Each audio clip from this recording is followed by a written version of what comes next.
সম্মানিত উপস্থিতি, কেমন আছেন আপনারা? আলহামদুলিল্লাহ। প্রথমে একটা দুঃসংবাদ দিই হাদিস দিয়ে, সেটা হলো রাসূলুল্লাহ সাল্লাল্লাহু আলাইহি ওয়াসাল্লাম বলেছেন, সেই ব্যক্তি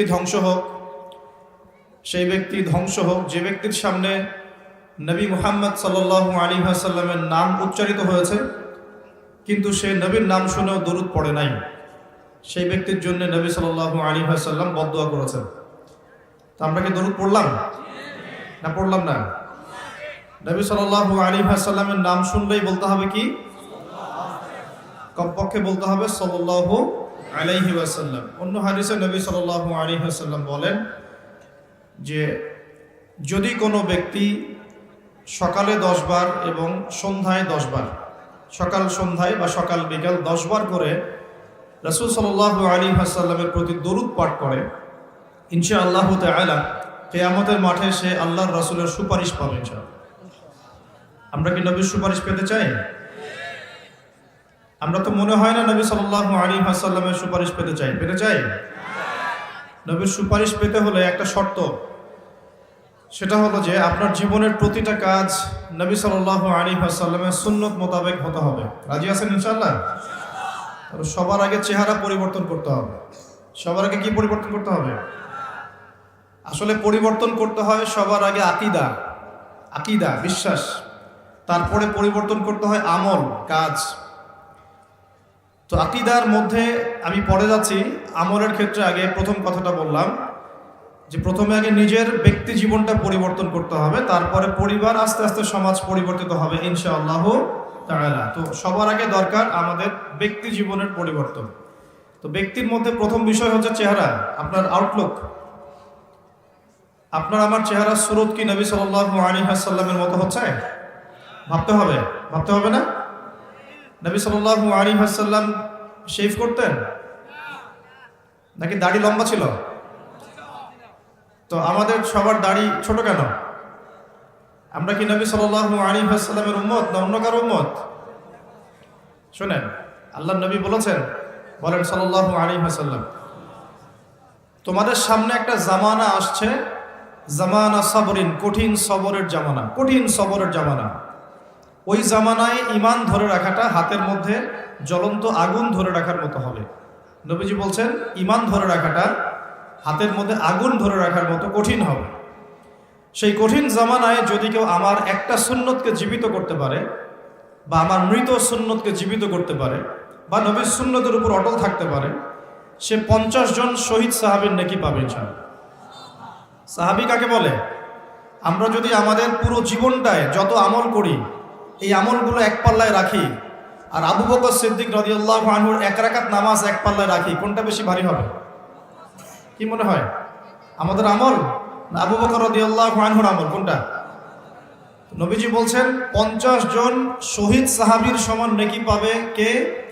যে কঠিন যুগে নবীর সুন্নতের উপর চলবে এবং সেই সুন্নতকে আঁকড়ে ধরে থাকবে। রাজি আছি ইনশাআল্লাহ? তো দাড়ি রাখতে পারবো তো ইনশাআল্লাহ? আল্লাহ পাক সবাইকে তৌফিক দান করুন। স্টাইল করে রাখা যাবে না। যেমন যার দাড়ি আসবে সেভাবে ছেড়ে দিতে হবে, ঠিক আছে? পোশাক পরিবর্তন করবেন। আমাদের পোশাক নিয়ে যদিও জায়েজ না জায়েজ ব্যাপার আছে, তারপরেও আমরা সুন্নতে থাকার চেষ্টা করব। সুন্নত, ইসলামে দুটো বিষয় আছে, একটা সুন্নত, একটা জায়েজ। একটা বিষয় জায়েজ, হ্যাঁ আপনি টি শার্ট পরে নামাজ পড়তে পারবেন, জায়েজ। জিন্সের প্যান্ট পরে নামাজ পড়তে পারবেন, জায়েজ আছে। কিন্তু সুন্নাহ মাফিক হচ্ছে না কেন? কারণ পোশাকটা তাকওয়ার পোশাক হচ্ছে না। নবী সাল্লাল্লাহু আলাইহি ওয়াসাল্লাম ঢিলেঢালা পোশাক পছন্দ করতেন, যেই পোশাক পরলে গায়ের কাঠামো বাহির থেকে ধরা যেত না। তো তাকওয়ার পোশাক পরার চেষ্টা করব। আল্লাহ পাক সবাইকে তৌফিক দান করুন, বলি আমিন। পোশাক পরিবর্তন করবেন, নিজের চেহারা পরিবর্তন করবেন। চুলের কাটিং, এখনকার যুব সমাজে চুলের কাটিং দেখা যায় মেসি আর নেইমার কাটিং। তো নবীজি বলেছেন যার চুল আছে সে যেন চুলের যত্ন নেয়, এটা হাদিস। যার চুল আছে সে যেন চুলের যত্ন নেয়, যার নাই সে তো হতভাগা, তার তো নাই। লক্ষ লক্ষ টাকা খরচ করলেও কি সেটা আবার ফিরে আসবে? সাধারণত আসে না। যার আছে সে যেন চুলের যত্ন নেয়। নবী সাল্লাল্লাহু আলাইহি ওয়াসাল্লাম চুল বড় রেখেছেন, কাঁধ পর্যন্ত রেখেছেন, কানের লতি পর্যন্ত রেখেছেন। তো এই বাবরি সুন্নত এটা কিন্তু নবীর সুন্নত, এটা বাধ্যতামূলক নয় কিন্তু নবীর সুন্নত। আর যদি কেটে ফেলতে চান তাহলে সামন পিছন সমান করে ফেলবেন। সামন পিছন কি সমান হবে, সামনে এতগুলো উঁচু করে রাখছেন, এদিকে ছিলে রাখছেন, এগুলো কিন্তু আসলে ইসলামিক কাট নয়। এগুলো নবী সাল্লাল্লাহু আলাইহি ওয়াসাল্লাম সাহাবীদের কিন্তু সুন্নত নয়। কোনো সাহাবী মাথায় চুল রাখতেন না, সবসময় একদম শেভড, মাথায় কোনো চুল থাকতো না। কেন থাকতো না? কারণ তারা যুদ্ধ করতেন। কি করতেন? যুদ্ধ, জিহাদে থাকতেন। আর চুল একটা দুর্বল পয়েন্ট হয়ে যেত, চুল ধরে ফেললে কিন্তু মানুষকে কাবু করা সহজ হয়। এই কারণে যোদ্ধা কিছু সাহাবী ছিলেন, তারা কিন্তু চুল কামিয়ে ফেলতেন। এটা অন্য বিষয়। আমরা কি যুদ্ধ করছি এখন? তো কমপক্ষে নবীর মতো চুল রাখা যাবে তো ইনশাআল্লাহ, দাড়ি রাখা যাবে তো ইনশাআল্লাহ, পোশাক পরা যাবে তো ইনশাআল্লাহ। আল্লাহ পাক সবাইকে তৌফিক দান করুন, আমিন। যেন আইডেন্টিফাই করা যায় যে কে মুসলিম কে নন মুসলিম। এখন তো বাহির থেকে আইডেন্টিফাই করা যাচ্ছে না কে মুসলিম কে নন মুসলিম, বুঝতে পারছেন না? আচ্ছা, দাড়ির কথা এত গুরুত্ব কেন দিলাম? কারণ দাড়ি হচ্ছে একমাত্র ভিজিবল সুন্নত। ভিজিবল মানে দৃশ্যমান। দাড়ি হচ্ছে একমাত্র দৃশ্যমান সুন্নত যেটা নিয়ে আপনি কবরে যাবেন। কবরে যখন রেখে দেওয়া হবে, অন্য কোনো কিছু কিন্তু দেখা যাবে না যে আপনি কত ওয়াক্ত নামাজ পড়েছেন, কত টাকা দান করেছেন, হ্যাঁ, কতবার কোরআন খতম করেছেন, কোনো কিছু দৃশ্যমান থাকবে না। দৃশ্যমান থাকবে আপনার দাড়ির সুন্নত, আর দৃশ্যমান থাকবে আপনার কপালে সেজদার দাগ। আরেকটা দৃশ্যমান থাকবে আপনার পায়ে সেজদার দাগ। যখন আমরা নামাজে বসি পায়ের মধ্যে একটা দাগ হয় না? দাগ হয়। এই দাগ, কপালের দাগ, দাড়ি, এই তিনটা জিনিস মাত্র দেখা যাবে কবর দেওয়ার সময়। তাহলে এগুলো গুরুত্ব আছে না? নবীজি একটা হাদিসে বলেছেন যে দুটো তরল পদার্থ আছে, এই দুটো যার সৌভাগ্য নসিব হয়েছে ইনশাআল্লাহ সে জাহান্নামে যাবে না ইনশাআল্লাহ। আরেকটা হচ্ছে দুটো দাগ যার শরীরে আছে সেও ইনশাআল্লাহ তাআলা জাহান্নামে যাবে না। এক নাম্বার দুটো তরল কি? একটা হচ্ছে গায়ের রক্ত। যে ব্যক্তি আল্লাহ পাকের দ্বীনের জন্য রক্ত দিয়েছে, আল্লাহ পাকের দ্বীনের জন্য, দুনিয়ার জন্য না, আল্লাহর দ্বীন প্রতিষ্ঠার জন্য যে সংগ্রাম করেছে, রক্ত ঝরেছে, এই যে রক্তের ফোঁটা মাটিতে পড়ার আগেই তার সমস্ত গুনাহ মাফ করে দেওয়া।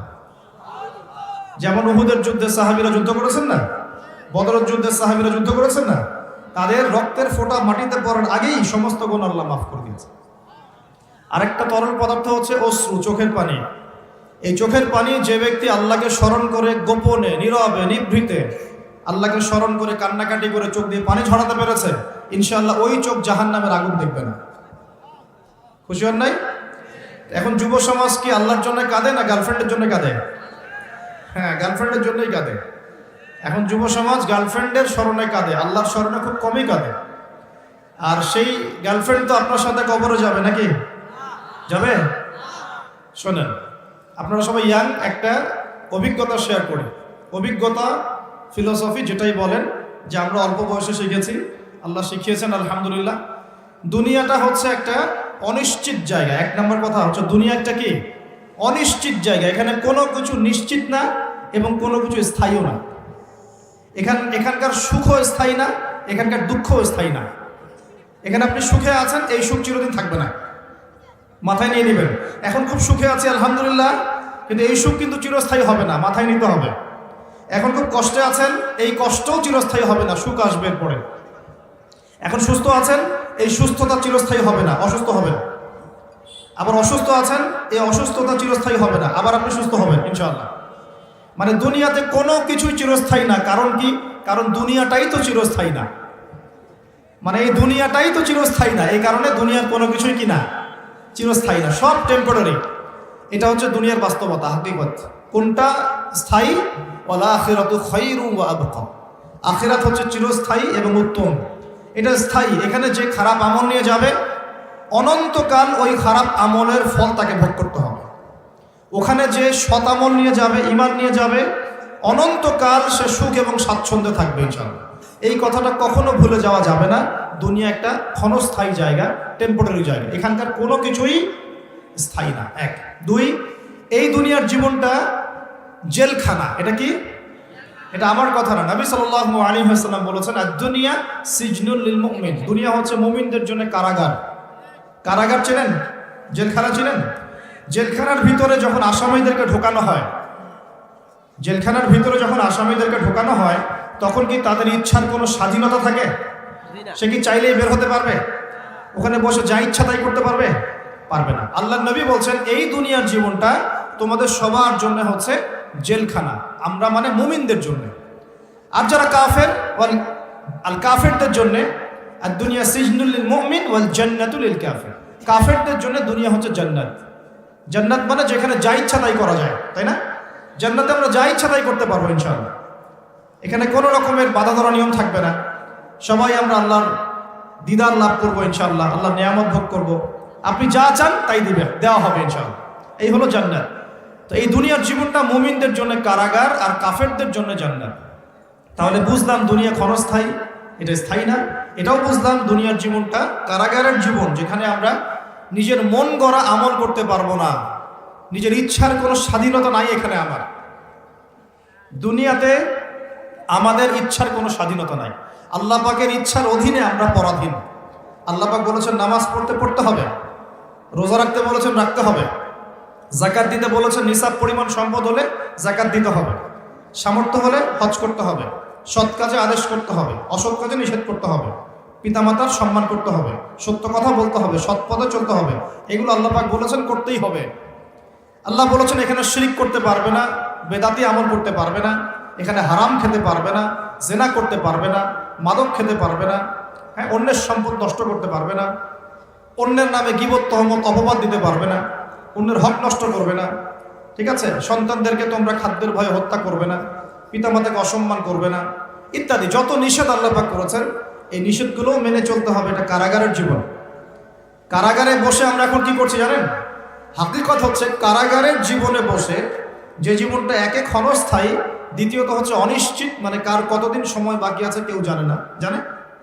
অনিশ্চয়তার দুনিয়ার জীবনে, কারাগারের দুনিয়ার জীবনে বসে আপনি পাবজি খেলছেন। এখন এই অনিশ্চিত কারাগারের জীবনে বসে আপনি মেয়ের সাথে এখন এই যে গার্লফ্রেন্ড বয়ফ্রেন্ড ফ্রি মিক্সিং অ্যাফেয়ারে লিপ্ত আছে। অনিশ্চয়তার জগৎ, ক্ষণস্থায়ী জগৎ, এবং কারাগারে বসে আপনি মন করা যা আমল তাই করছেন।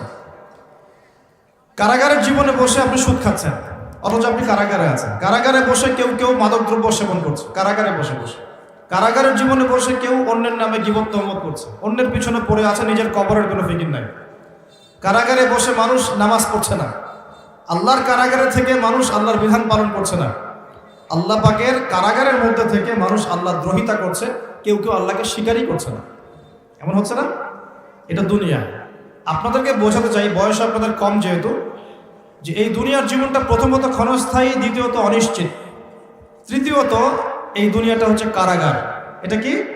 কারাগার। এখানে ইচ্ছার স্বাধীনতা নাই। চতুর্থত হচ্ছে এই দুনিয়ার একজন মালিক আছে। কে আছে? একজন মালিক আছে। এই মালিকের দাসত্ব করতে পারলে আপনি এই দুনিয়াতেও সুখী হবেন, পরকালেও সুখী হবেন ইনশাআল্লাহ। এখন এই দাসত্ব করার আগে ভালো করে মাথায় ইনস্টল করবেন যে ইহকাল পরকালে আল্লাহ রব্বুল আলামিন ছাড়া, ইহকাল এবং পরকালে আল্লাহ পাক ছাড়া সত্যিকার অর্থে আপনাকে কেউ ভালোবাসে না। এটা মাথায় নেবেন। সত্যিকার অর্থে। কেন? পিতামাতা কি আমাদেরকে ভালোবাসে না? বাসে কি না? বাসে। কিন্তু এই ভালোবাসা আল্লাহর ভালোবাসার মতো নয়, এটা অন্য বিষয়। এটা হচ্ছে সন্তানের প্রতি পিতামাতার মহব্বত, মাওয়াজ্জাতা, রহমা, দয়া, মমতা, অন্য জিনিস। আল্লাহ রাব্বুল আলামিন আপনাকে আমাকে যেভাবে ভালোবাসেন, এটা যদি আমরা আসলে ব্যাখ্যা করতে পারতাম তাহলে বুঝতে পারতেন। আসলে এটা ব্যাখ্যা করার মতো জ্ঞান আল্লাহ আমাদেরকে দেন নাই। যখন আমরা বীর্য ছিলাম, বীর্য বোঝেন? অবশ্যই বোঝেন। এই জেনারেশন তো পর্নোগ্রাফিতে আসক্ত, আর পর্নোগ্রাফিতে আসক্ত জেনারেশন গোপন পাপ বেশি করে বাথরুমের মধ্যে। হ্যাঁ, পর্নোগ্রাফিতে আসক্ত জেনারেশন গোপন পাপ বেশি করে টয়লেটে গিয়ে। এটা এই যুগ চলছে এখন। আর এটা নিয়ে আমি আলাদা লেকচার দিয়েছি, নীল দর্পণ, ওটা অনলাইনে আছে। এই জেনারেশনটাই পর্নোগ্রাফিতে আসক্ত, অনেকেই, বেশিরভাগই। এমন মানুষ খুব কম পাওয়া যাবে যার ফোনের মধ্যে এইসব পর্ন ভিডিও নাই, বা যে দেখেনি কোনোদিন। হয়তো একটা মানুষও খুঁজে পাওয়া যাবে কিনা সন্দেহ আছে যে কখনো এটা দেখে নাই। তো এর ফলশ্রুতিতে গোপন পাপ বেড়েছে। আমরা এক সময় বীর্য ছিলাম, কি ছিলাম? শুক্রাণু এবং ডিম্বাণু মিলিত হয়ে জাইগোট গঠিত হয়। জাইগট। ওই সময় আমাদের মধ্যে কোনো রূহ বা প্রাণ ছিল না। আল্লাহ পাক তখন আমাকে দেখেছেন, দেখেন নাই? আল্লাহ পাক তখন আপনাকে ভালোবেসেছেন, আপনার সাথে ছিলেন। আল্লাহ আপনাকে তখন মহব্বত করেছেন। আল্লাহ পাক তখনও আপনার খেয়াল রেখেছেন। আপনার প্রভু আল্লাহ পাক, আপনার রব আল্লাহ পাক তখনও আপনাকে দেখেছেন যখন আমরা জাইগোট ছিলাম। তারপর হচ্ছে আলাক। আলাক মানে জমাট বাঁধা রক্তপিণ্ড। মায়ের গর্ভে রক্তের পিণ্ড আকারে ছিলাম। কোনো হদিস ছিল না আমাদের। এই মহাবিশ্বে আমাদের কোনো অস্তিত্ব ছিল না। একটা মাংসের টুকরা ছিলাম, এতটুকু। আস্তে আস্তে এর মধ্যে হাড় এসেছে, হাড়। যখন 4 মাস 10 দিন বয়স হয়েছে, তখন আল্লাহ রাব্বুল আলামিন তার নিজ অনুগ্রহে আপনার আমার রূহটাকে পাঠিয়ে দিয়েছেন ফেরেশতার মাধ্যমে। সেই ফেরেশতা এসে মায়ের গর্ভে আত্মা বা রূহটাকে ফুঁকে দিয়েছে। এরপর বাচ্চাটা নড়াচড়া করা শুরু করেছে। তখন আপনি মায়ের গর্ভে ছিলেন, আমি মায়ের গর্ভে ছিলাম। আমরা আমাদের অস্তিত্ব জানতাম না। আল্লাহ পাক আমাদেরকে লালন পালন করেছে। তখনও আল্লাহ পাক আমাকে ভালোবেসেছেন। তখনও আল্লাহ আমার সাথে ছিলেন যখন আমার কোনো অস্তিত্ব ছিল না। এরপর আস্তে আস্তে আপনি বড় হয়েছেন। মায়ের গর্ভে আমরা কি করেছি আমরা জানি না, আমাদের মনে নাই। আমরা লাথি দিয়েছি, ছোটাছুটি করেছি, পানির মধ্যে ছিলাম, তখন খেতে পারতাম না। মা যা খেত তাই খেতাম। আমরা নিজেদের ভরণ পোষণ দেখাশোনা করার মতো স্বাবলম্বী ছিলাম না। তখন আল্লাহ পাক আপনাকে দেখেছেন, আল্লাহ আপনাকে দেখেছেন। এরপরে আপনি অনেক কষ্ট করে, আমরা অনেক কষ্ট করে মায়ের গর্ভ থেকে পৃথিবীতে এসেছি। আসার পরেই শয়তান আমাদের কলিজার মধ্যে খোঁচা দিয়েছিল। যখন খোঁচা দিয়েছিল তখন আমরা চিৎকার করে কান্না করে উঠেছিলাম। ঠিক তখনই আমাদের কানের মধ্যে আমাদের পিতারা আজান দিয়েছিল, আল্লাহু আকবার, আল্লাহু আকবার, আশহাদু আল্লা ইলাহা ইল্লাল্লাহ, আশহাদু আন্না মুহাম্মাদার রাসূলুল্লাহ, হাইয়া আলাস সালাহ, হাইয়া আলাল ফালাহ, আল্লাহু আকবার, আল্লাহু আকবার, লা ইলাহা ইল্লাল্লাহ। এটা দ্বিগুণ করে বলেছেন, ডাবল করে বলেছেন। আমি শর্ট করে বললাম। এই আজানের কেন আজান দিতে হয়েছে? কারণ শয়তান যখন কলবে খোঁচা দিয়েছে ঠিক তখনই আমরা চিৎকার করে কেঁদে উঠেছিলাম। এরপর আমাদের পিতারা আমাদের কানে আজান দিয়েছে। তখন আপনার আমার কোনো আসলে সেন্স ছিল না, এই ভালো মন্দ বোঝার কোনো জ্ঞান ছিল না। তখনও আল্লাহ আপনাকে দেখেছে, তখনও আল্লাহ আমাকে দেখেছে। আল্লাহকে চিনতে শেখেন। কে আল্লাহ? আমি আসলে ব্যাখ্যা করতে পারছি না, আমি জানি পারবো না। আমি ফিল করতে পারছি কিন্তু বোঝাতে পারছি না যে আল্লাহ পাক তখন আপনার আমার সাথে ছিলেন। আর যখন মায়ের গর্ভে রূহটা এসেছিল তখন ফেরেশতা 4টা বিষয় লিখে দিয়েছে আমাদের জন্য। এই 4টা বিষয়ের বাইরে কিচ্ছু হবে না। ফেরেশতা লিখে দিয়েছে আল্লাহর হুকুমে। 1 নাম্বার, ওই বাচ্চা সৌভাগ্যবান হবে না দুর্ভাগ্যবান হবে, লেখা হয়ে গেছে। মানে জান্নাতে যাবে না জাহান্নামে যাবে, লেখা হয়ে গেছে। আল্লাহ পাক লিখে দিয়েছেন এই সন্তান বড় হয়ে কত বছর বাঁচবে, লেখা হয়ে গেছে। 3 নাম্বার লেখা হয়ে গেছে তার রিজিক কি কি হবে, সে কি কি রিজিক পাবে। 4 নাম্বার লেখা হয়ে গেছে যে সে এই দুনিয়াতে কি কি কাজ করবে, কি কি আমল করবে। এই 4টা বিষয় আল্লাহ পাক লিখে দিয়েছেন যখন আমাদের মায়ের গর্ভে আমরা 4 মাস 10 দিন বয়সে ছিলাম। 4 মাস 10 দিনের আগে বাচ্চা নড়াচড়া করে না, মেডিকেল সায়েন্স পড়ে দেখে। এরপরে যখন আমরা দুনিয়া এসেছি মা আমাদেরকে বুকের দুধ খাইয়েছে। যদিও বা এখনকার মায়েরা তো বুকের দুধ খাওয়াতে পারে না, অনেকে বাচ্চাদেরকে বেবি সিটারের কাছে রেখে আসে, দেখেন না? ওই চাইল্ড কি আছে না, ডে কেয়ার সেন্টার টাইপের, যেখানে কাজের বুয়াদের দিয়ে বাচ্চাদেরকে লালন পালন করানো হয়। এখন তো ফ্যামিলিস্ট রেভলিউশনের যুগ, মেয়েরা এখন ঘরে থাকতে পারে না, চাকরি বাকরি ব্যবসা বাণিজ্য কত ব্যস্ততা ওদের। এই নিজের বাচ্চাকে রেখে আসে মানুষের কাছে, তাই না? চাইল্ড ডে কেয়ার সেন্টারে। পরে দেখবেন ওই বাচ্চারা মায়ের মমতাহীনতায় বড় হবে। যারা মায়ের মমতাহীনতায় বড় হয়, বাবার মমতাহীনতায় বড় হয়, এরা বড় হয়ে একটু উগ্র মেজাজের হয়ে যায়। পৃথিবীতে যত মানুষ এই যে অন্যদেরকে হত্যা করেছে বা ওভার এগ্রেসিভ ছিল, ওই মঙ্গলদের কথা বলেন, এই যে হিটলারদের কথা বলেন, পৃথিবীতে এগ্রেসিভ মনোভাবের যারা সন্ত্রাসী এবং অন্যান্য কর্মকাণ্ডের সাথে যুক্ত থাকে, এদের একটা বড় অংশ মায়ের মমতা পায়নি ছোটবেলায়। মায়ের মমতা খুব কঠিন জিনিস, বড় জিনিস। আজকেও যারা মা বাবার সাপোর্ট পায় না সমাজে, পরিবারে, তারা কিন্তু মন থেকে খুব ভিতর থেকে খুব ডিসঅ্যাপয়েন্টেড থাকে, হতাশ থাকে। পরিবারের সাপোর্ট নাই, এক পর্যায়ে গিয়ে মাদকের কাছে গিয়ে শান্তি খুঁজতেছে। মাদক নিয়ে আমাদের চেয়ারম্যান সাহেব কথা বলেছেন, আলহামদুলিল্লাহ। এর পিছনে অনেক কারণ আছে, আমাদেরকে কারণের গোড়ায় যেতে হবে। কারণটা কি? পারিবারিক মূল্যবোধ যখন অবক্ষয় ঘটে তখন ছেলেটা মাদক খায়। গার্লফ্রেন্ড বয়ফ্রেন্ড ফ্রি মিক্সিং এর মধ্য দিয়ে যখন একটা মেয়ে একটা ছেলেকে কষ্ট দেয়, হারাম প্রেমে যখন ছেঁকা খায়, তখন সে মাদক খেতে যায়। রিজন আছে পেছনে। তারপর যখন তাকে আমরা নামাজি বানাতে ব্যর্থ হই, সে অন্য কোনো জায়গায় সুখ খুঁজতে যায়।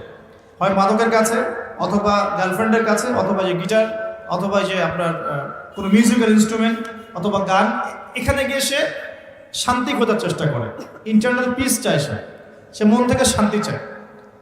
আমরা তাকে যদি তার জীবনের উদ্দেশ্যটা বোঝাতে পারি, তোমাকে আল্লাহ পাক দুনিয়া পাঠিয়েছেন আল্লাহর ইবাদত করার জন্য এবং আল্লাহর জমিনে তার দিন প্রতিষ্ঠা করার জন্য, এই বিষয়টা যদি আমরা ওকে বোঝাতে পারি যে তোমার জীবনটা মূল্যবান, হ্যাঁ, তোমার জীবন যৌবন, তোমার জান মাল সময় শ্রমকে আল্লাহর পথে বিলিয়ে দিলে ইনশাল্লাহ কালকে আমাদের মাঠে তুমি আরো সে ছায়া ছায়া পাবে, যুব সমাজ ফিরে আসবে ইনশাল্লাহ।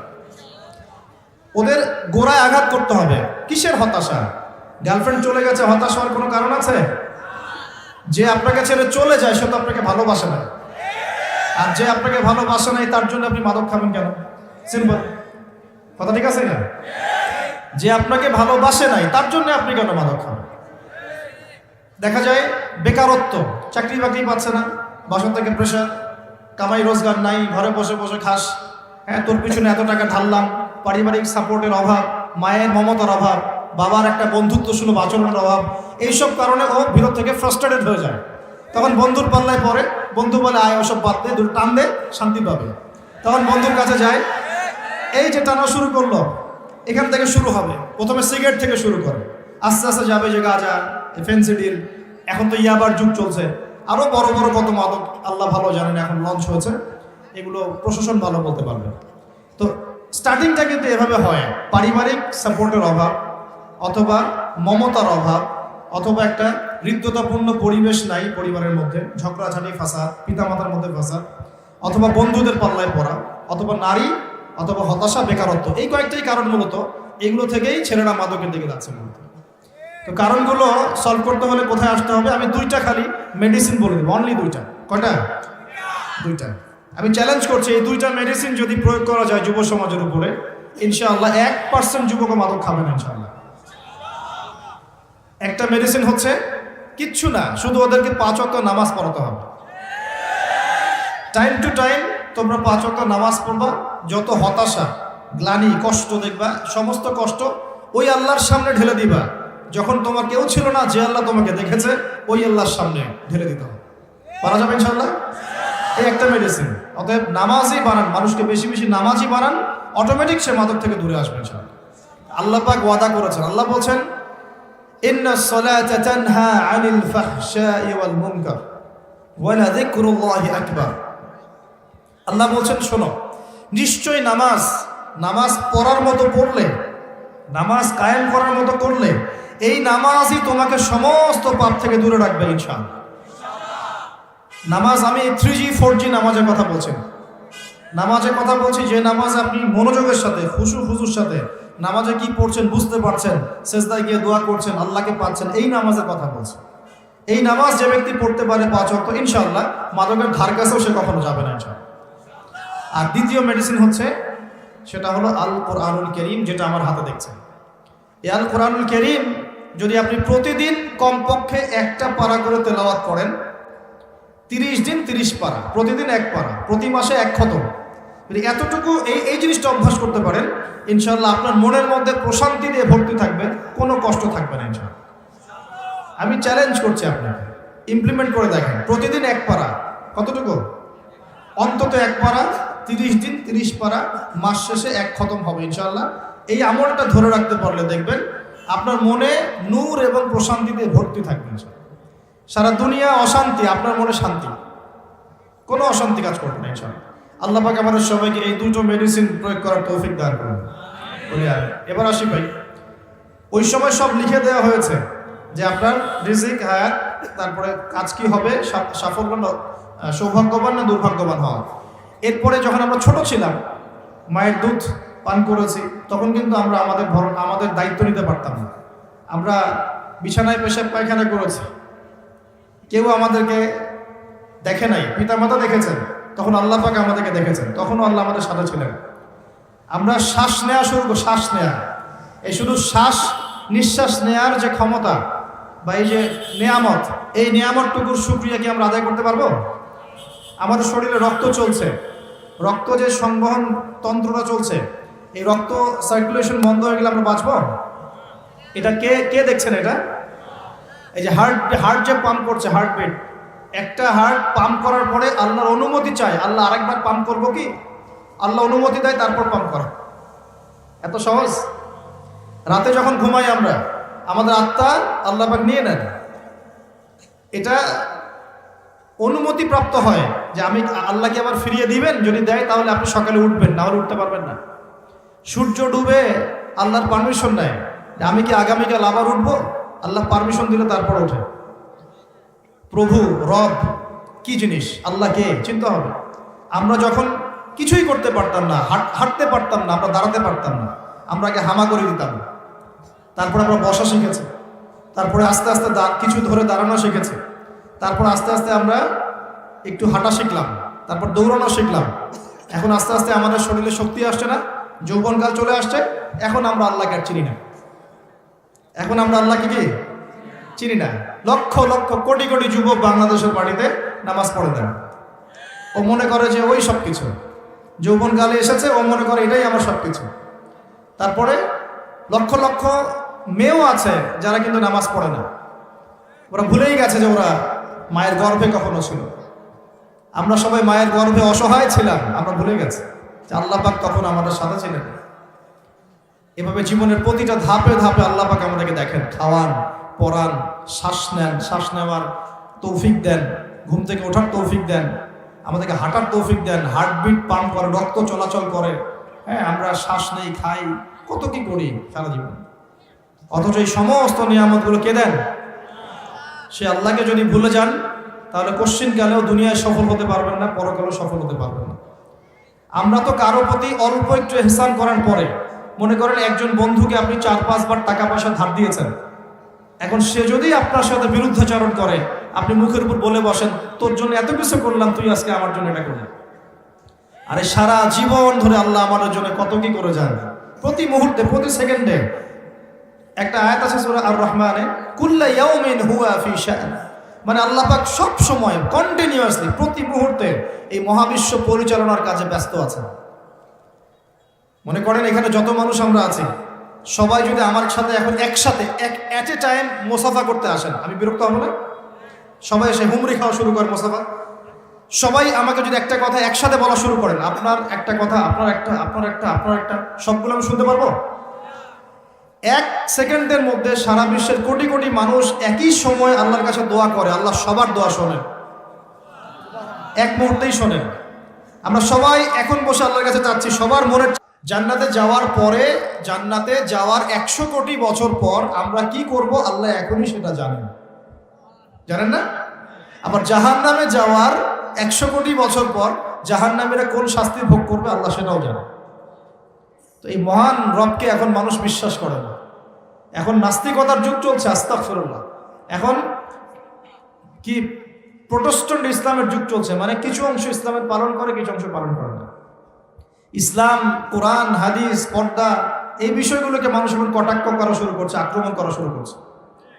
গত পরশু দিনে দেখলাম যে সুইডেনের মতো কান্ট্রি, ওরা তো বাক স্বাধীনতায় নাকি বিশ্বাস করে, ওখানে প্রকাশ্যে আল কোরআনকে পুড়িয়ে দিল। দেখেছেন না? দেখেছেন না? আরো ঘোষণা দিয়েছে যে আস্তাগফিরুল্লাহ, আরো বলে পড়াবে এবং শুকরের রক্ত দিয়ে নাকি কোরআনকে মাখিয়ে দিবে। নাউযুবিল্লাহ। তো আমরা দোয়া করি আল্লাহ পাক ওদের চেহারাগুলোকে জাহান্নামে জ্বালিয়ে দেখ। মানে হেদায়েতের দোয়া করতে পারবো না, এদের জন্য হেদায়েতের দোয়া করার রুচিবোধ আমাদের মধ্যে নেই।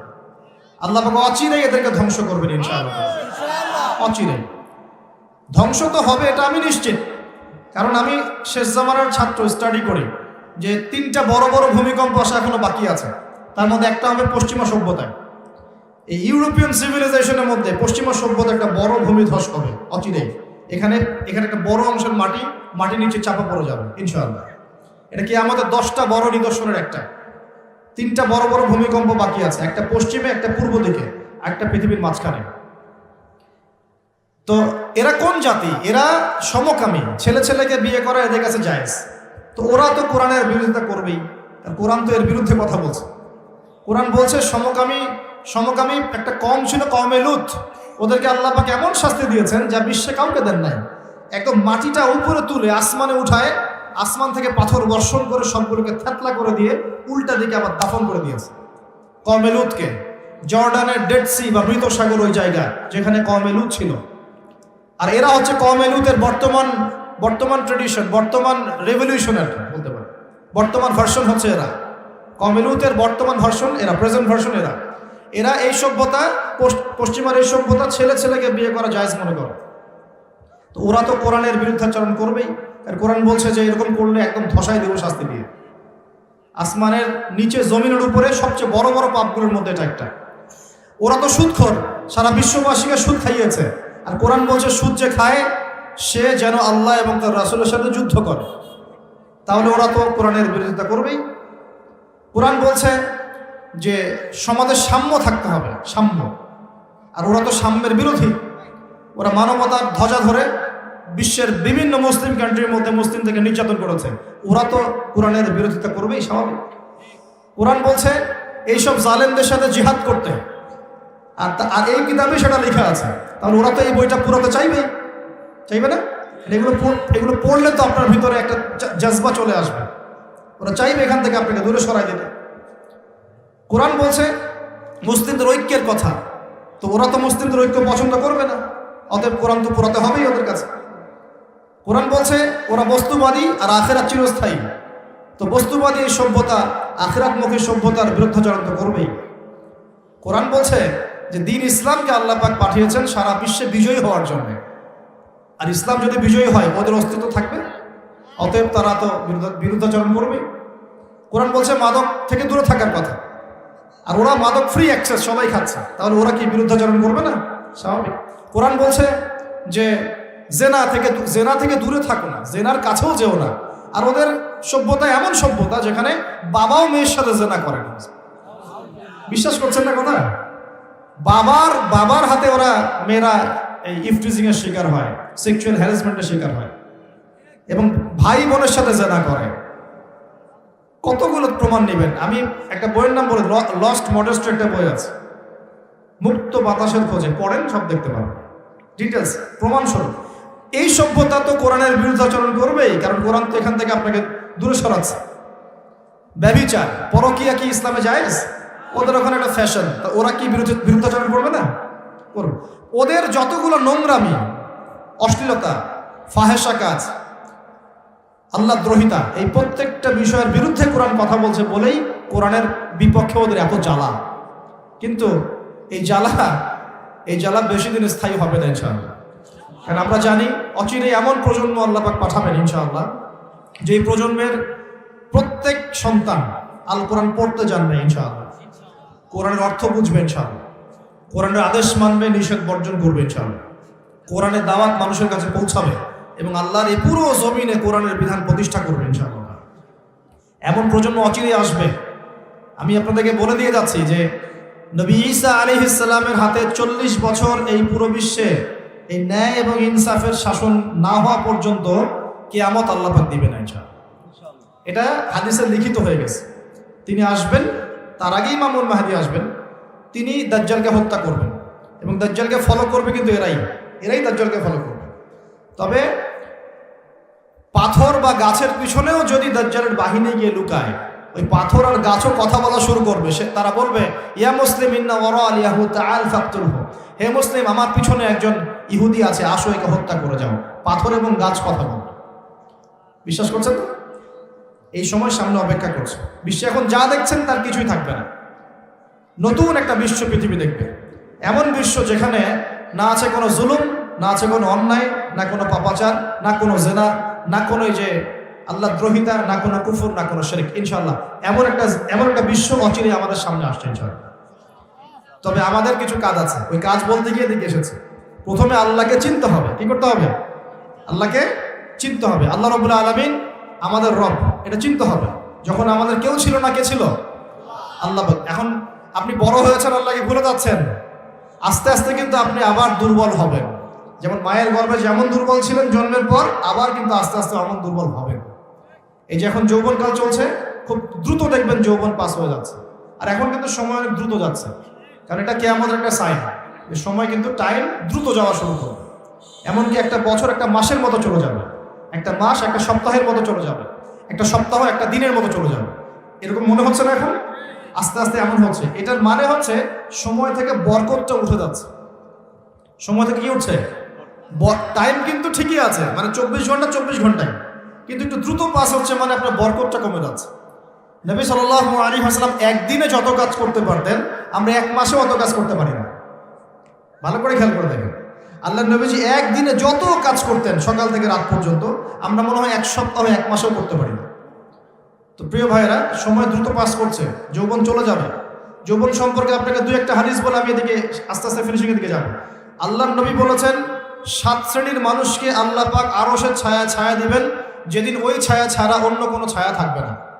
তার মধ্যে দ্বিতীয় শ্রেণী হচ্ছে, আচ্ছা প্রথমটা হচ্ছে ন্যায়পরায়ণ শাসক।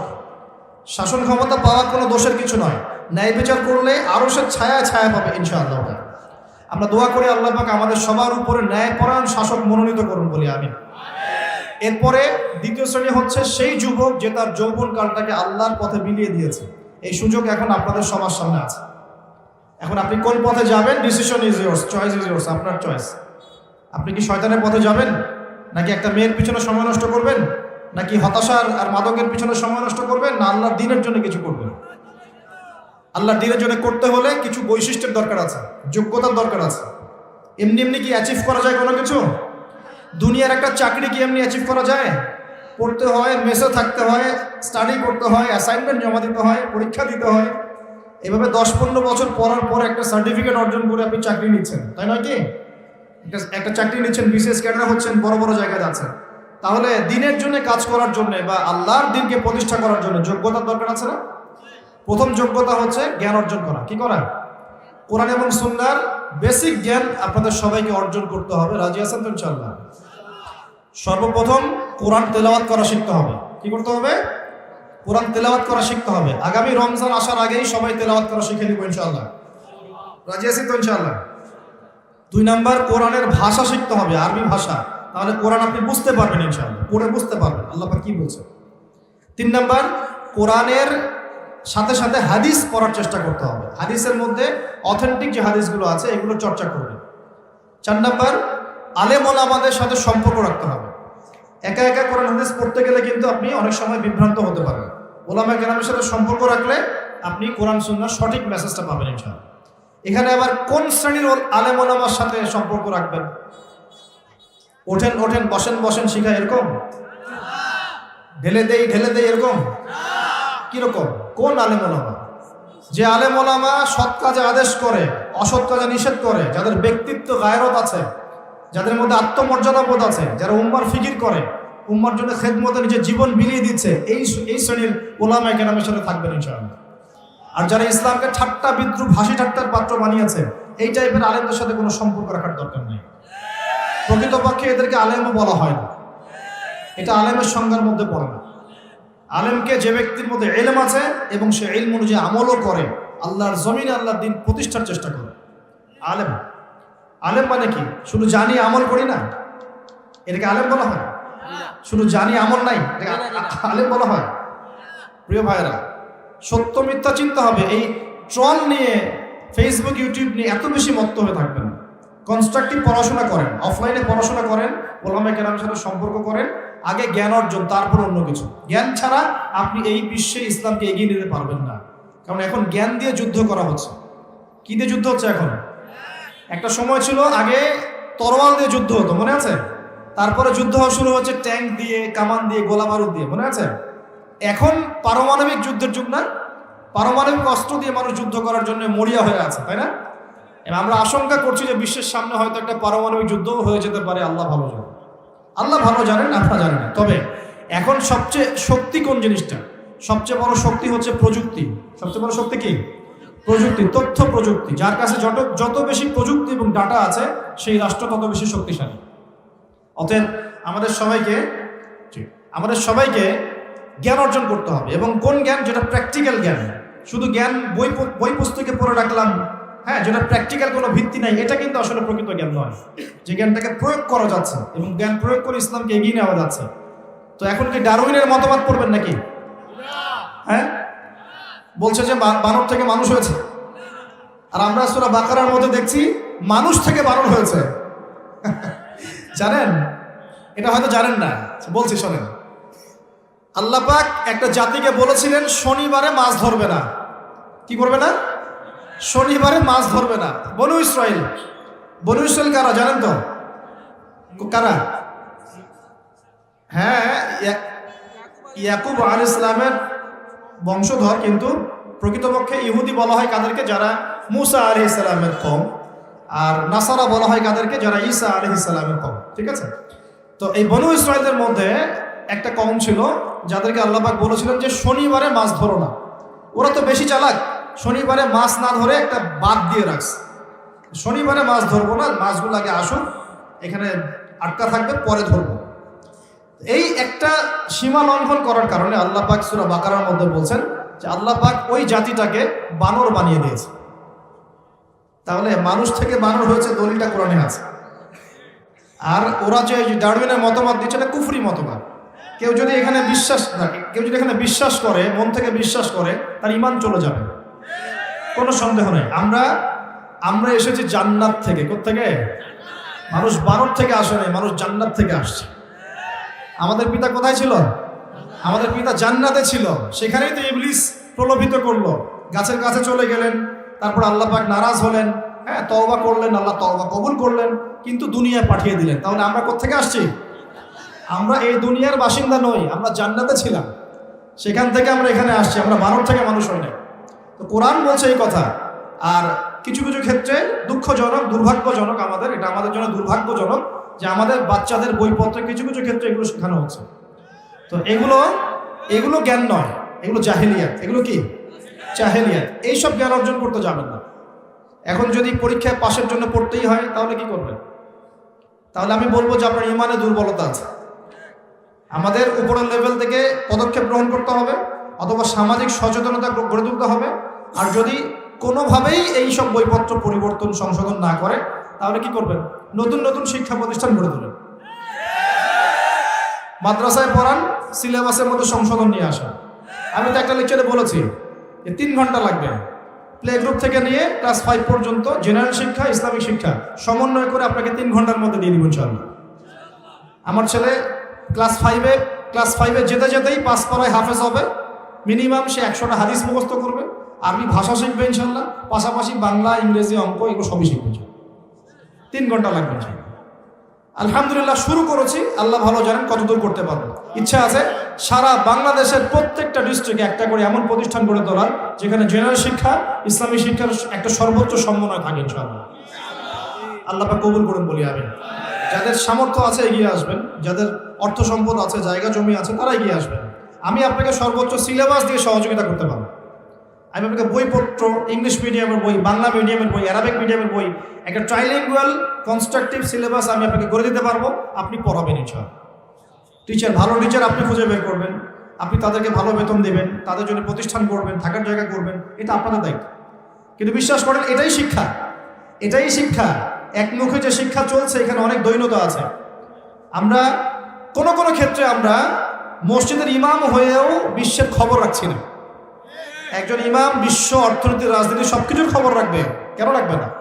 কোনো ক্ষেত্রে আমরা ডক্টর, ইঞ্জিনিয়ার হচ্ছে ঠিকই, কিন্তু ইসলামের ওযু করার নিয়ম জানি না। এগুলো শিক্ষা হলো না। আমাকে ইসলামী শিক্ষার ভিত্তি অর্জন করে তারপর অন্য জায়গায় যেতে হবে ইনশাআল্লাহ। একজন পলিটিশিয়ান যদি সৎ হন, কোরআন সুন্নাহর জ্ঞান থাকে, তার দ্বারা আপনি সমাজে খেদমত পাবেন ইনশাআল্লাহ। একজন ডক্টর যদি সৎ হয়, কোরআন সুন্নাহর জ্ঞান থাকে, দেখবেন তাকে দেখেই রোগী ভালো হয়ে গেছে ইনশাআল্লাহ। প্রেসক্রিপশন করে দিয়ে বলবে যে ভাই নামাজটা 5 ওয়াক্ত পড়েন, হ্যাঁ, ওযু অবস্থা থাকেন, পরিষ্কার পরিচ্ছন্ন থাকেন, কোরআন তেলাওয়াত করেন। রোগীকে মহব্বতের সাথেই ভালো করা যায়। আর আমরা এখন প্রফেশনাল হয়ে গেছি। আসো না, টেস্ট করো, 10টা টেস্ট করো, রিপোর্ট নিয়ে আমার সামনে আসো। একটা রোগীর 1 মিনিট সময়, একটা রোগীকে দেখেন 1 মিনিট সময়।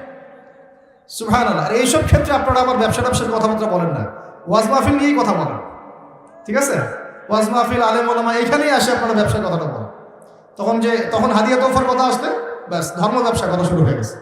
কিন্তু এখানে যে দুর্নীতির পর দুর্নীতি হচ্ছে, প্রচুর কালো টাকা পাচার হচ্ছে, ব্যাংক লুট করা হচ্ছে, ব্যাংকিং সিস্টেম কলাপস করছে, শেয়ার বাজার ধস হয়ে যাচ্ছে, কোনো তো কথা বলার সুযোগ হয় না আপনাদের। তো এটা কেমন দৃষ্টিভঙ্গিটা? কেমন বায়াস দৃষ্টিভঙ্গি, ডাবল স্ট্যান্ডার্ড বলি আমরা, দ্বিমুখী, দ্বিচারিতা।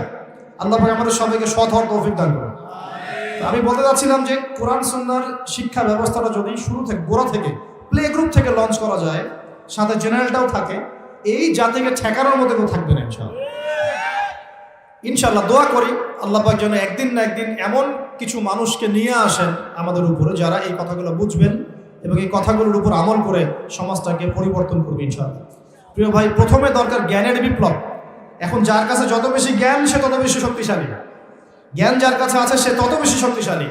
এরপর দরকার হবে আপনার আমল, বেশি বেশি নবীর সুন্নাহ অনুযায়ী আমল করতে হবে। জ্ঞান এবং আমল যখন একত্রিত হবে, আল্লাহর পক্ষ থেকে কলবের মধ্যে নূর আসবে। কি আসবে? নূর আসবে, আল্লাহর আলো, নূর আসবে। এটা কি ব্যাখ্যা করতে পারবো না আপনাকে। এটা যখন আসবে, যার কাছে আসছে সেই জানে আল্লাহর নূর কি জিনিস। আল্লাহর নূর মানে আল্লাহ দ্রোহী কোনো কিছুই আপনার ভালো লাগবে না। যার কলবে আল্লাহ নূর আসছে সে হারাম কিছু দেখতেও তার ভালো লাগবে না, হারাম কিছু শুনতেও ভালো লাগবে না, হারাম কোনো কিছুর সাথে সম্পৃক্ত হতেও ভালো লাগবে না, কারণ তার মধ্যে সে আল্লাহ নূর পেয়ে গেছে।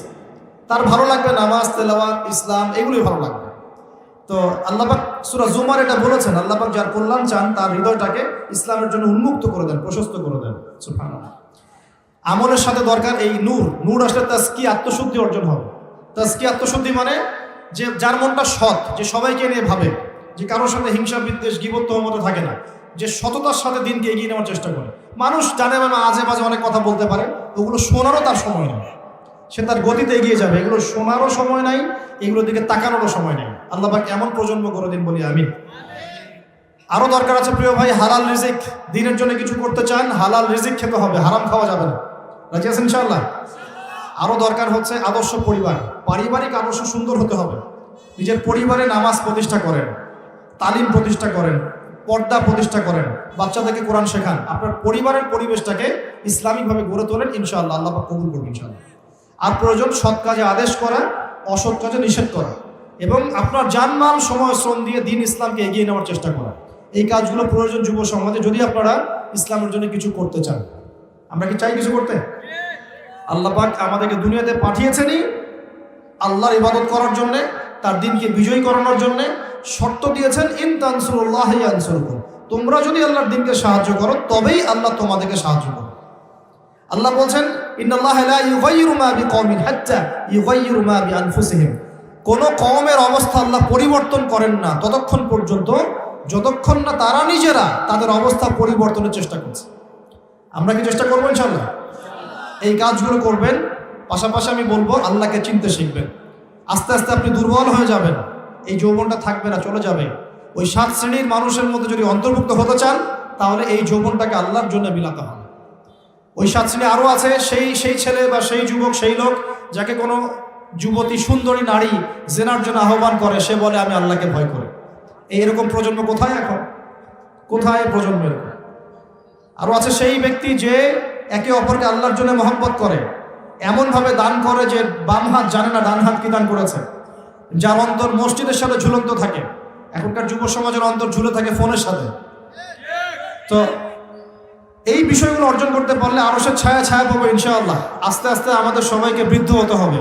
অলরেডি শোনেন, ওই যে বললাম মায়ের গর্ভে বয়স লিখে দেওয়া হয়েছে, যদি লিখে দেওয়া থাকে 60 বছর, তাহলে আমাদের অলরেডি কিন্তু 30 বছর চলে গেছে।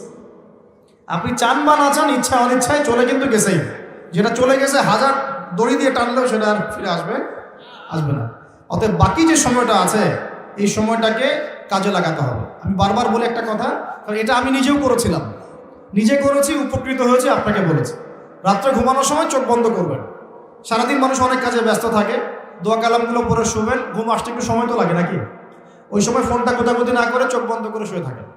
শুয়ে শুয়ে চিন্তা করবেন যে আমার যদি 60 বছর হায়াত থেকে থাকে, আমরা দোয়া করে আল্লাহ পাক আরো বেশি বরকতময় হায়াত দান করুন, আমিন। যদি থেকে থাকে তাহলে 30 বছর তো শেষ, গনকেস। এই 30 বছরে আমি কি 30 দিন নামাজ পড়েছি? এই 30 বছরে কি আমি 30 পারা কোরআন একবার পড়ে দেখলাম? আমি কি নবীর জীবনী পড়লাম? হাদিস 30টা কি জানি? মাসলা মাসাল কি জানি?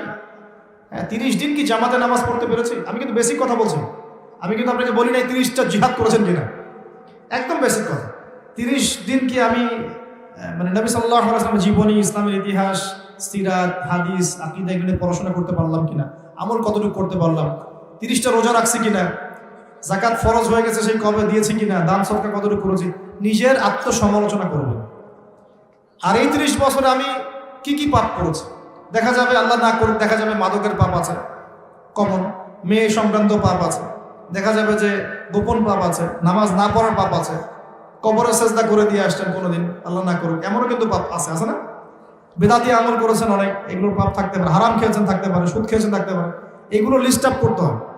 করার পরে আপনাকে ডিটারমাইন্ড হতে হবে যে না, ইনশাআল্লাহ পরের যে সময়টা বাকি আছে, ইনশাআল্লাহ এই সময়টাতে আমি আল্লাহর বিরুদ্ধাচরণ করবো না ইনশাআল্লাহ। এবার তওবা করে ফিরে এসে ওযু করবেন, জায়নামাজ বিছিয়ে নামাজের একটা পরিবেশ করবেন। শোনেন, এটা কথা বলে দেই, আমরা মসজিদে যাই সবচেয়ে খারাপ কাপড়টা পরে, বাসার মধ্যে সব জায়গা আছে টাইলস ফিটিং, মাশাআল্লাহ, নামাজের কোনো জায়গা নাই।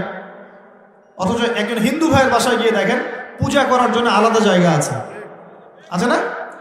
মুসলিমদের বাসায় ঢুকলে নামাজের স্বতন্ত্র কোনো ঘর নাই, কোনো সিস্টেম নাই। নামাজের একটা ঘর থাকবে আলাদা, একটা জায়গা থাকবে আলাদা। এই জায়গাটা সুগন্ধি দিয়ে ভরে রাখবেন, এই জায়গাটাতে জায়নামাজ পরিষ্কার পরিচ্ছন্ন থাকবে, আতর খুশবু থাকবে, ভালো কাপড় থাকবে, একটা পরিবেশ দরকার আছে। একটা প্রতিটা কাজের কি আছে, একটা পরিবেশ আছে। এখানে আপনি নামাজে দাঁড়াবেন, চোখের পানি ছেড়ে দিয়ে আল্লাহর কাছে দোয়া করবেন, আল্লাহ বিগত জীবনে যে পাপগুলো আমি করেছি এর জন্য আমি তোমার কাছে তওবা করছি। শুধু বলবেন এতটুকু, আস্তাগফিরুল্লাহাল্লাযী লা ইলাহা ইল্লা হুয়াল হাইয়ুল কাইয়্যুম ওয়া আতুবু ইলাইহি বলতে থাকবেন। অথবা আরবি জানেন না, বাংলা দিয়ে বলবেন যে আল্লাহ আমি এই পাপ করেছি, আমাকে মাফ করে দাও, এবং আমি আগামী জীবনে ইনশাআল্লাহ তোমার দিনের জ্ঞান অর্জন করে, আমল করে, আকীদা আমলের সংস্কার করে তোমার এই দিনের দাওয়াত মানুষের দুয়ারে দুয়ারে পৌঁছে দেবো ইনশাআল্লাহ, আল্লাহ তোমাকে কবুল করো। এভাবে দোয়া করে নিজেকে তৈরি করতে হবে। এই দোয়া একদিন করেই সারা এমন নয়, প্রতিদিন এই দোয়া করতে থাকতে হবে, এবং এই দোয়া বাস্তবায়ন করার জন্য মেহনতও করতে হবে। খালি দোয়া করে গেলাম, কোনো কাজ নাই, এই দোয়া কি কবুল হবে? আল্লাহর নবী কি শুধু দোয়া করেছিলেন না, বদরে যুদ্ধ করেছিলেন? যুদ্ধের মাঠে গিয়ে যুদ্ধ করেছেন, এবার দোয়াও করেছেন, তারপর ফলাফল দেখেন নাকি? যুদ্ধের মাঠে গিয়েছেন, সাহাবীদেরকে প্রশিক্ষিত করেছেন, আরো কত কি, অস্ত্রশস্ত্রের ব্যবস্থা করেছেন, খবর নিয়েছেন ওদের কত সৈন্য, আমরা কোথায় দাঁড়াবো, কোন দিকে দাঁড়ালে ভালো হয়, বদরের কূপটাকে আগে দখল করে নিয়েছেন, সব ট্যাকটিক অ্যাপ্লাই করেছেন। তারপরে দোয়া, আল্লাহ এই যে মানুষগুলো আজকে তোমার সামনে আছে, এরা যদি আজকে না থাকে ইসলাম মিটে যাবে, আল্লাহ আজকে তুমি আমাদেরকে সাহায্য করো। তখন আল্লাহ পাক আসমান থেকে ফেরেশতা পাঠিয়েছে। এই হলো আমাদের কাজ, দোয়াও চলবে ইনশাআল্লাহ, এর পাশাপাশি প্রচেষ্টাও চলবে। এগুলো যদি সব একত্রিত হয় ইনশাআল্লাহ তাআলা, সেই দিন বেশি দূর নয় ইনশাআল্লাহ, যেদিন শুধু বাংলার জমিনে না, ইনশাআল্লাহ সারা বিশ্বব্যাপী দিন ইসলামের প্রচার প্রসার ব্যাপক হবে, প্রতিষ্ঠাও লাভ করবে ইনশাআল্লাহ তাআলা। সমস্ত জালেমের শেকড় আল্লাহ পাক উপরে ফেলবেন ইনশাআল্লাহ তাআলা। আল্লাহ পাক আমাদের সবাইকে আল্লাহকে চেনার তৌফিক দান করুন, বলি আমিন। আল্লাহ পাক আমাদের সবাইকে আল কোরআন তেলাওয়াত শেখার তৌফিক দান করুন। আল্লাহ পাক আমাদের সবাইকে যেন 5 ওয়াক্ত নামাজি বানিয়ে দেন। আল্লাহ রাব্বুল আলামিন আমাদের সবাইকে যেন দিন ইসলামের বেসিক জ্ঞান অর্জন করার তৌফিক দান করেন, বেশি বেশি আমল করার তৌফিক দান করেন।